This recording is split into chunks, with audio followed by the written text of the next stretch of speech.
You're watching Public Affairs. Berkowitz is my name and politics is our game. And we will be doing politics this evening because we have as our guest President Todd Stroger. He is in his, well, this would be his fourth year as president of the Cook County Board, right? Third year, sorry. Yeah, we're running in the third year. Boy, we're getting set because the primary is coming up. The primary in the Democratic primary for Cook County Board President is February 2nd, 2010. That's what I'm thinking of. That's a pretty early time, and that will be his fourth year. But we're taping this on July 12th, so it's been roughly 2.5 years, and you've been Cook County Board President, right? Yeah, that's correct. All right, so we'll be talking about that experience, the experience leading up, and more going forward. We're going to be doing lots of discussion of public policy issues.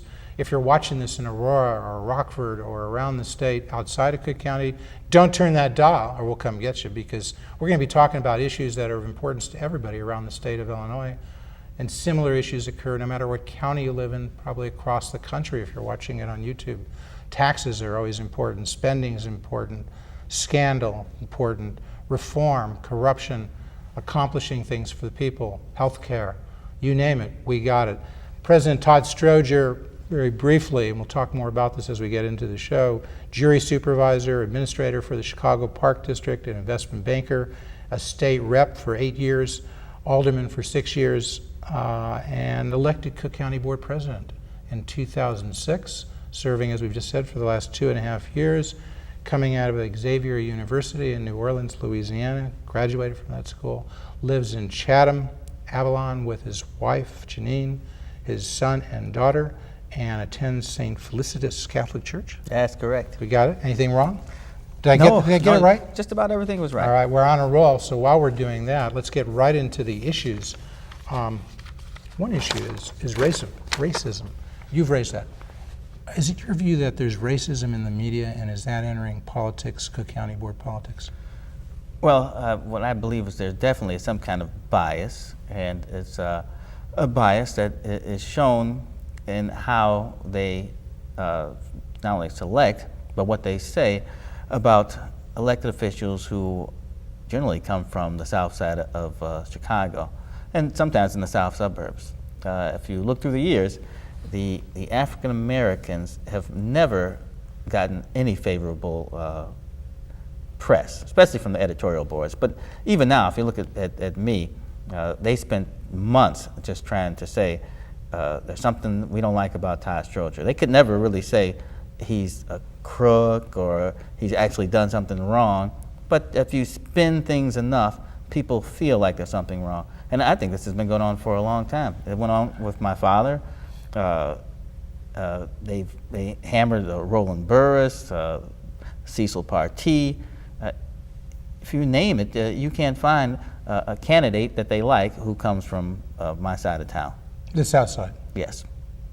You can't find any, was it any candidate who comes from there or any African American? Is there some whites from the south side as well? Well, actually, you're right. There are whites too who get hammered, and it seems as they are, because of the people they represent, and our neighborhoods on the south side generally are very residential. We don't have a lot of the things that people want to come to, the big restaurants, and it's not a very diverse area, so you're not coming there because you feel like, oh, let's have some Hindu food or something of that nature.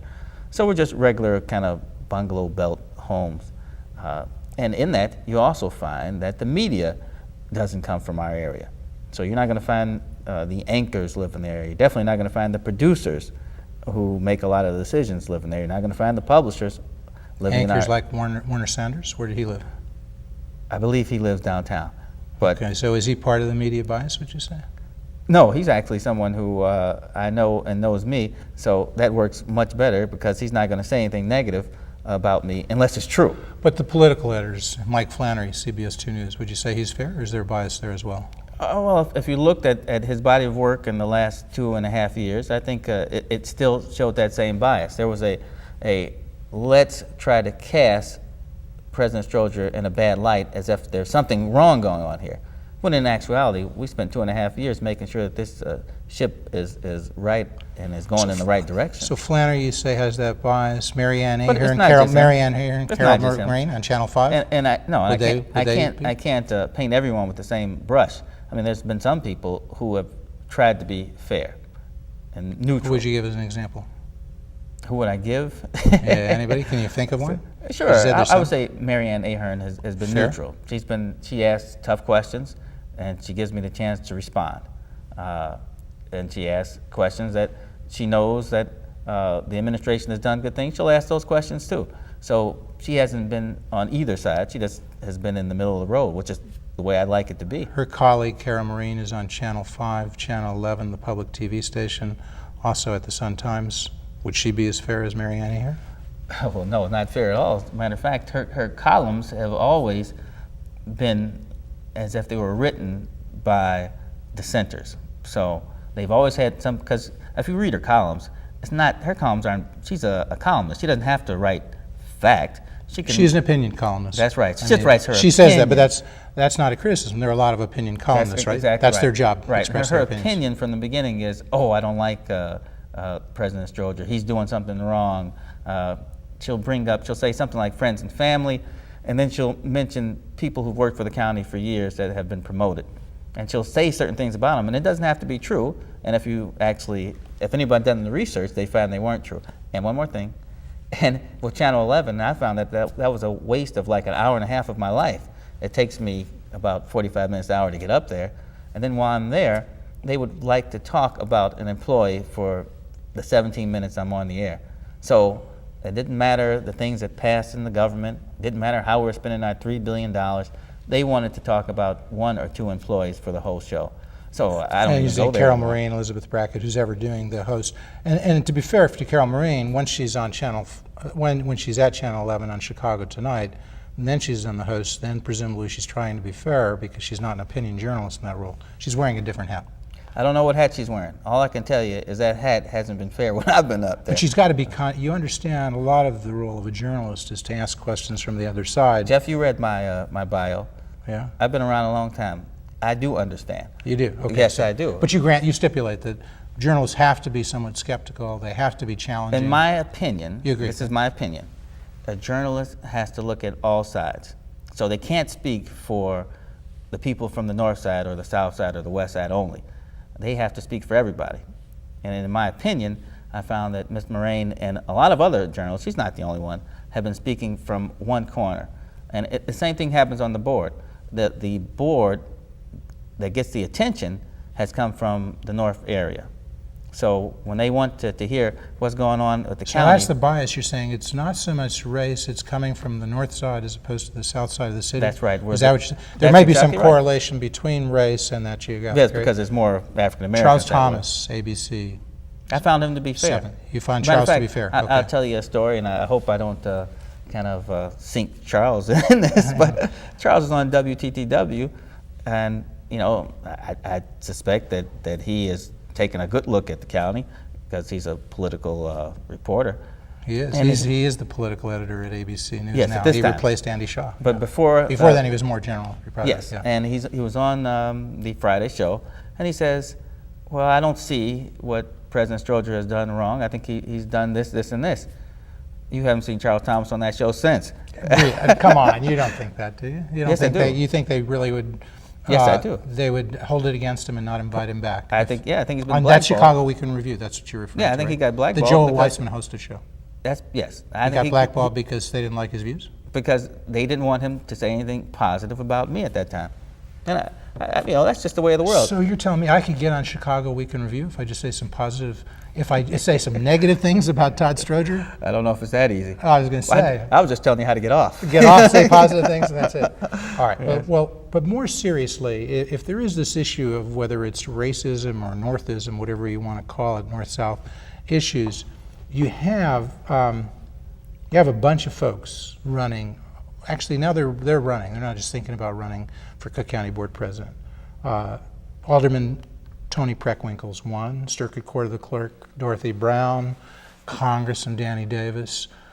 Commissioner Larry Rogers hasn't said he's going to run Commissioner on the Board of Review, but there's speculation. So that would be 4 African Americans right there who are running and seem to be critical of you. So you're not going to accuse these folks. To be honest with you, Jeff. You're not going to accuse these folks. Excuse me. The question. You're not going to accuse these folks of being racist, are you? Because they're African Americans. Well, you don't have to be any certain color to be a racist, but no, I'm not accusing But of not, that. but not prejudiced toward other No, African no, Americans. but I mean. I think what you'll find is they will never truly be critical of our administration, and when they do, what you'll find is they've said something that they know nothing about. So when Congressman Davis spoke about the Juvenile Temporary Detention Center and it's a mess, I don't run the Juvenile Temporary Detention Center, and in reality, I'm the one who went to Springfield and asked that the bill be sponsored and passed that turned that authority over to the Chief Judge's office like the other counties in our state. From there, we could ask for more money from the state to run the facility, and it also was something that, since it is that kind of justice thing, it seemed like it belonged to the Chief Judge's office. And then he complained about the jail. He said the jail's a mess. Now, we have 9 other separately elected offices. The jail's run by the sheriff. If he thinks that the jail is a mess and that it needs clean up, he ought to run against the sheriff, not the county board president. So I think the more we hear them speak, the more we'll realize they do not know exactly what the county does. They may know their office, but they don't know the rest Well, of it. Alderman Preckwinkle told of an episode, a story, when she was sitting right where you are just a week or 2 ago. And she said she was put ahead, I guess, of the transition committee, your transition committee in 2006, to take a look at the temporary juvenile detention center. Mm-hmm. And she said she and her colleagues put a lot of work into it, compiled all the information. She said you went and decided, you take it out of the hands of the county, put it in Judge Evans' hands, and didn't consult the report, didn't consult with her, didn't get the information. She gave that as an example where she said, you're a very decent guy. She made it very clear it's not personal. She says, you're a nice guy, you're a decent guy. But I think she was trying to say this is an example of not being serious about government, in her view. This is very because you serious. didn't. No, this is but very you know what serious. I'm talking about. No, I don't. And I don't know what she's talking about. But Okay. whoa, Jeff. Okay, sir. This is very serious, and you're right. And we're talking about, there's 102 counties in the state. Out of those 102 counties, Cook County is the only county whose juvenile temporary detention center or equivalent is not run by the chief judge. It only makes sense to do that. And that's actually one of the promises I made when I ran for office. So I actually have done every promise I said, and I probably did most of them in 6 months. So she may not like that the chief judge is running it, but is she trying to say the chief judge is going to do a Is it bad working? Well, Well, is it working now? Because, we Well, keep he's reading, not- he's we not read even running stories it. about the employees, doing things they shouldn't be doing, go after others who are giving them negative reviews, Well- slashing tires, Well, abuse if you continuing to wanna go know on. what's going so on- is the temporary juvenile detention center working now? Putting aside who's controlling it and who's responsible. Well, in your view, President I'll Stroger, have is to it give you the working? history of it. So when I came in, the Juvenile Temporary Detention Center was already being taken over by the federal courts. So the chief judge hasn't even had a chance to run it. It's been an outside, Mr. Dunlap has been running it for at least the last 2 years. Is he And- doing a good job? Well, if you read the newspapers, he's not. In Things your are, view, is that center working now? The temporary juvenile No, detention center? it's not. It's still not working. No, it's still So not what are you working. going to do about it? Because you're the president, and even though you, I even don't though have you, any you don't have no authority. You have no authority to do something about it. No. Would you like to take it back? Should you Wait, ask wait, it wait, back? wait. Let me tell you how the authority works. Before you ask questions, you got to know, what's going on. Our authority stops, and the federal authority is there until, there's also a case there. So until that case is resolved and the federal judge says things are fine, we won't be able to do anything no matter what. Even if we had another bill that put it back into our authority, that won't happen until the federal judge says things are okay. So Mr. Dunlap works for the federal court system. So he doesn't work for me. So I don't really have any say at all. Okay. You have a say in the county health bureau. Maybe it's a limited say because there's now an independent board, right? Yes. But you still have some say. Well, we do meet. You meet with the board. I meet with the Independent board board. leaders. You have an influence over them. I don't have much of an influence because the board has determined that what we're going to do, see, and you've probably heard this from one of the other candidates, was they talk about health. Well, the truth of the matter is now we have an 11-member board that the board has decided that when they put their budget together, they can send it to us and we will pass it without changing it. So I don't have any influence in that. And I used to have. Is it working? Excuse me. But one more, because this is important, and you want to. Okay, but you want to know. We have limited time, so that's. But you want to know. Occasionally, I'll cut you off for that reason because Right. not to be discourteous. I You understand, that. but Okay. I understand also that if you don't know the facts, Okay. then you'll never be able right to know how to run anything in this world. But there's 300 positions that I used to control. That would be like administrators. I don't control those anymore. Those are all at the health board. So they control the whole kit and caboodle now. You don't control any of the positions at the health Not at all. bureau.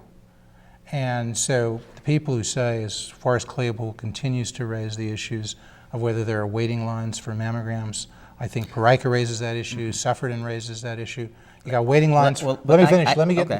the question out. Well, I was going to say, I can't answer some of these questions. But let me get the question, then you can say whether you answer or not. Yeah. But they raise the issue whether there are waiting lines for mammograms, for procedures, for prescription drugs, that it's still not functioning for the low-income people there who rely on whether it's Stroger Hospital, Provident Hospital, Oak Forest, or the various clinics.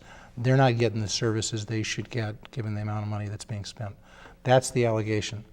What do you say after 2.5 years of being Cook County Board President? Sure. Even though I don't control the hospitals, I still go all the time.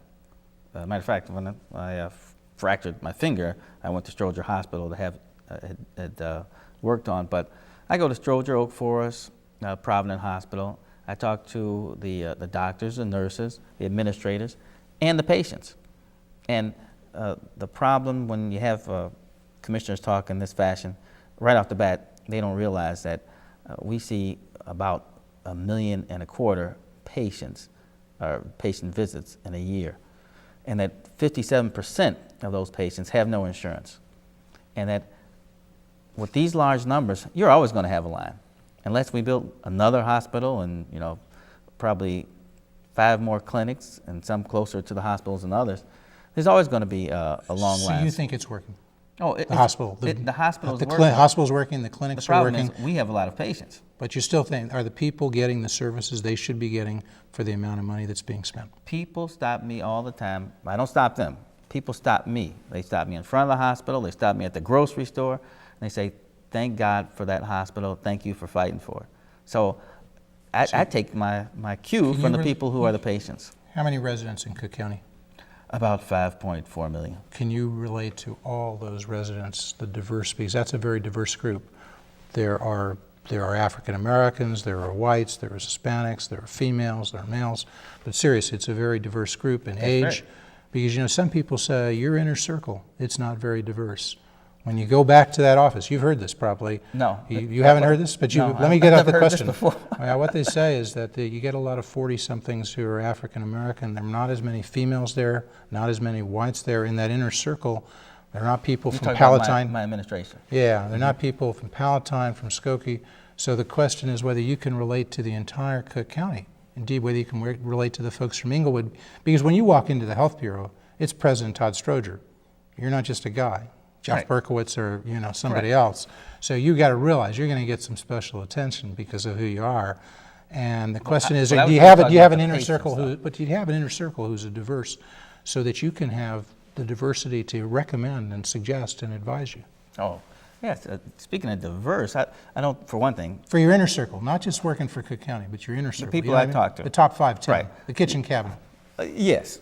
No, when you're talking diversity, you can't look and say that I talked to 5 people who don't come from around the county. No, the people who talk to me come from everywhere. The people that I talk to just about every day come from the west side, the north side, the south side, the south suburban area, the north suburban area. No, there's people all around me who give me advice on what they think the direction should be.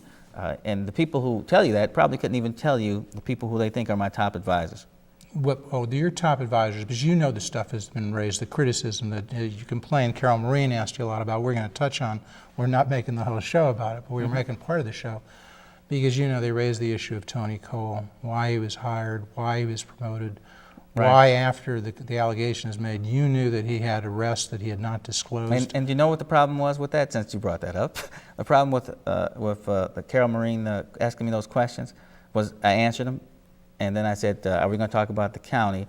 And she said, we were going to try to get to that. And she wanted to ask more questions, as if she could try to catch me in some kind of lie of what was going on. Well, we've done a fair amount on the county in this show, and we're going to continue to do it, I hope, in the remainder. But there are these scandals that is rumored to be scandal. That's not a scandal. Well, that's these allegations that people raise. Wait. That's an employee, and that's been really the problem I've had with the press. You hire employees, sometimes they don't do what they're supposed to, but he wasn't fired for that. He was fired for not filling out his application correctly. Right. So, I mean, he's not the only one who's been fired initially, for that. It took 3 or 4 months. Initially, I think you said that it was because the state police took a while 3 or 4 months to give you the report, and they said no, they gave it to you in a month. Well, I take so address that. I mean, I take my information from what I get, and our Inspector General, who was a separate body, and I can't touch him. That is the report that I got. So if that was wrong, then there was a problem with that. But Donna Dunning's your cousin, who the president, your father, was criticized when he brought her in. He said she was qualified. She seemed to be working well. Then she was fired without any explanation. And no, people said, well, I gave an explanation. I said I thought it was time for a change. Well, and Jeff, and that happens in every organization at all levels. And when the mayor of the city of Chicago, who's probably changed CFOs 6 times in the last 6 years, there's not great stories and people running around saying there must be something nefarious going on. It's but like, it happened right after she and your communications director, Mr. Mullins, bailed Tony Cole out of jail. So was it just coincidental that was going on, and then shortly after she's fired? That's her personal life. So I'm not going to... You just said time for a change. What about Earl Bell, the CFO who was stealing from Provident? I don't know. Earl Bell predates me. When he was sentenced probably under you, but he was... No, he was. I don't even think he was sentenced. Sentenced before you came in there? Yeah, so I can't talk about... You're putting that on your father, John Stroger. No, I'm putting that on Earl Bell. So if you want to talk about something that happened from... Let's talk about, current. December Charles 4th, Flowers, Regional Superintendent. December 4th, 2006, and forward, I can speak on Charles Flowers, Regional Superintendent, yes. Got a, $190,000 loan from Cook County. No, he didn't get it. The superintendent's office did. But then he used the money personally, right? And yes. Apparently the allegation is he's defrauded the government. That's right. And the board says you made the recommendation to give that loan, which they approved. Yes, I did. What was the basis? Did you have sufficient basis to make that loan? Because Almost apparently he was not too trustworthy, or at least that's the allegation. And remember, Jeff, there's 17 people on the board. And you're not having 17 people say President Stroger was trying to give money to a crook because he knew it was a crook. No, because when we do things, everyone gets the information. They get what we think should be done. Everybody knows what his office was supposed to do, and everyone knew that they were underfunded. And we all knew that they were waiting for money from the state, which they still haven't gotten, and I guess you could say that for a lot of departments. Now, did everyone know that he's going to decide that he was going to spend the money on his personal life? No. No one would have thought that, or we wouldn't have given him the money. Is that an office we could abolish? The regional superintendent really doesn't even do anything. So why are we lending money, Cook County lending money to an office? No, he actually does. So you defend the idea of keeping that office. You don't defend him, right? But you defend the office. What I defend is, and Jeff, I hate to do this to you, but you don't know what the office does, do you? I know it presumably does something related to the State Board of Education in terms of testing and keeping their eye on tests or so forth. Now, see, it's very vague. That's right. It sounds like the Board of Education could get by without it. That's not the answer. What is it? That's why your answer was vague, because you don't know what they do. Well, what do they do? So when you don't know what they do, you tell me what they do. Hold on. So when you don't know what they do, it's easy to say we should get rid of it. They do a lot of things, and some I don't know. But some of the things I do know is they certify teachers. So Commissioner Goslin was saying he's got a certificate, and it comes from that office, and it lasts for so many years. It could come from the State Board of Education. Yes. So I'm not saying that the office has to be there. I said they were doing things that are redundant that could be done by the State Board of Education. I'm not saying that the office has to be there in totality, but I am saying that there are some things that they do that needs to be done at the regional level. Now, that's between the state and the state board on what gets abolished, because we don't have that authority. Let's go back to policy. Olympics 2016. You think it's a good idea? I think it would do. I think it would do our region well. It would showcase us well to the world. And I think what some people don't realize is that Chicago, for us, is it's a great big thing, but for the world, we're not New York, we're not Los Angeles, and that if we were shown in a different light, that we would have more people come to our city once they could see all the things that they could do here. You know, you may not remember this. Martin Anderson, an economist, wrote a book called The Federal Bulldozer, wrote it about 50 years ago, talking about urban renewal. He said urban renewal was Negro removal. That's what was happening at that time on the South Side. Some people say that's what's happening here. Mayor Daley wants to get rid of the African Americans there, acquire a lot of this lakefront valuable property, move those folks somewhere else. People are also saying the mayor's going with Tony Preckwinkle for Cook County Board President. I don't know that that's the case, that's just the rumor. Is the mayor turning on you, and might you turn back on him and say you're not supporting the Olympics for the reasons I mentioned? No. I think the Olympics is a good idea, and it's got nothing to do with the mayor. Okay, but is the mayor turning on you? I don't know. And if he does, will you turn back? When we come to that bridge and the road, I'll handle it. But at this point, the mayor hasn't spoken to me saying that he was for or against. We're going to continue to speak as the credits roll, but I very much want to thank our guest, President Todd Stroger, Cook County Board President, running, of course, for re-election in February 2010. People say that issue is going to revolve around the tax issue. You pushed for a major increase in taxes, was thought to be $500 million, apparently gave you $400 million. The county has a surplus now. People are saying businesses are driven out of Cook County. Let me just finish the question. People are saying businesses are driven out of Cook County, and there are folks across the state of Illinois who say Todd Stroger is a problem for the Democrats and the Democratic ticket because of that tax increase. All right. Defend that tax increase. The truth of the matter is that you look at the state, you look at the city of Chicago, which one of them has a balanced budget? Neither. Who has a balanced budget? The county. Who has balanced their budget at $3 billion for 3 years? We've had zero growth in 3 years. You won't see the news printing that. But you had growth the last year. That's a $400 million increase from that sales tax. Our budget passes at $3 billion, so that's zero growth. Spending. Spending, But that's on right. revenue, you got three or $400 million more. That's right, but that's because the cost of everything Are goes you up. driving business out when people go to Hold Lake on, County? hold on. Do people go to Lake County and You pay asked a that lower question. tax? I don't want to run out of time. We're going to run out of time. We, the county, have done the right things because we come in at zero. Our last budget, we came in over $3 million. $3 million is like zero out of $3 billion. So no, we've done the right things. So you defend that whole tax increase? You know, we're not Aren't you? I thought you were saying you would favor a repeal of a quarter of that penny increase, right? You know, I said that at first, but now I see that we're having more costs. 12 board members said to you they want to repeal the whole thing. Have you lost support? That's even because that's 12 board because members. Even John Daly they don't is have to turning on run the whole county. That's what I have to look at the whole picture. There's public safety and there's public health. The sheriff is about to ask for $200,000. I take that back. He is asking for $200,000 to help do the investigation at the cemetery. They don't have to worry about things like that. We have to pay $104 million of pension debt, and the pension board says that they want that money now. If Terry O'Brien, Larry Sufferton runs in that Cook County Board races, they're going to be